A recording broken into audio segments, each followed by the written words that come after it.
સુરતમાં હની ટ્રેપના કિસ્સામાં યુવતીઓ જ યુવકને ફસાવતી હોવાનું અત્યાર સુધી સામે આવ્યું હતું. જો કે આ વખતે 4 યુવકોએ મળીને ગે એપથી યુવકને ફસાવ્યો હતો.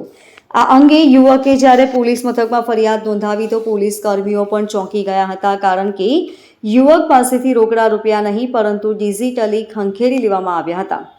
વરાછા પોલીસ મથકમાં નોંધાયેલી ફરિયાદ મુજબ Grindr nearby gay dating and chat નામની એપ્લિકેશનમાં વાતચીત કરી મળવા માટે બોલાવ્યો હતો. બાદમાં તેને ડરાવી ધમકાવી બળજબરીપૂર્વક ફરિયાદી યુવક પાસેથી ફરિયાદીના મોબાઈલ ફોન લઈ અને ફરિયાદીના ગૂગલ પેનો પાસવર્ડ લઈ ફરિયાદીના મોબાઈલ ફોનના માધ્યમથી ફરિયાદીના ગૂગલ પેમાંથી 17,110 ટ્રાન્સફર કરી લીધા હતા. બાદમાં મોબાઈલ ફોન તેને પરત આપી આ બાબતની જાણ કોઈને કરશે તો જીવ તો છોડીશું નહીં તેવી જાનથી મારી નાખવાની ધમકી આપી નાસી ગયા હતા. પોલીસે કહ્યું કે એપ્સ ફરિયાદીએ 10 દિવસ અગાઉ જ ડાઉનલોડ કરી હતી. હિતેશનો એપ પર સંપર્ક થયો હતો.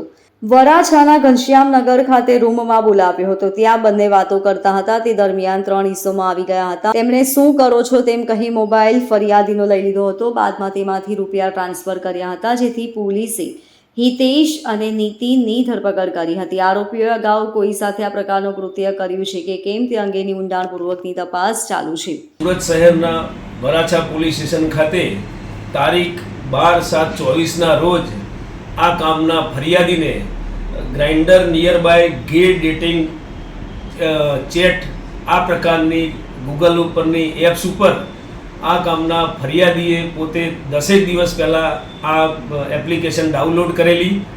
એ જે દરમિયાન હિતેશ નામના વ્યક્તિ સાથે તેને સંપર્ક થતાં જે તે વ્યક્તિએ આ ફરિયાદીને પોતે વરાછા ઘનશ્યામનગર ખાતે બોલાવેલા અને એ દરમિયાનમાં રૂમમાં ફરિયાદી તથા આ કામના આરોપી હિતેશ બંને જણા વાતો કરતા હતા. એ દરમિયાન અન્ય 3 ઈસમોએ આવી જઈ અને શું કરો છો એમ કહી અને ધમકાવી અને ફરિયાદીનો મોબાઈલ લઈ અને પોતે આ ગૂગલ પે એકાઉન્ટ ફરિયાદી વાપરતા હોય તો એ ગૂગલ પે એકાઉન્ટ પરથી 17,100 રૂપિયા ટ્રાન્સફર કરાવી દીધેલ. આ બાબતે એક્સટોર્શનની ફરિયાદ વરાછા પોલીસ સ્ટેશનમાં નોંધવામાં આવેલ છે અને આ કામે મુખ્ય આરોપી હિતેશ તેમજ નીતિન બંનેની ધરપકડ કરવામાં આવેલી છે અને હાલ તપાસ ચાલુ છે. સર, આરોપી અગાઉ પણ કોઈ રીતે આ રીતે કોઈ સાથે આ રીતે ચીટિંગ કરેલું એવું આ બાબતે ઊંડાણપૂર્વક પૂછપરછ ચાલુ છે. Bureau report LK star news, Surat.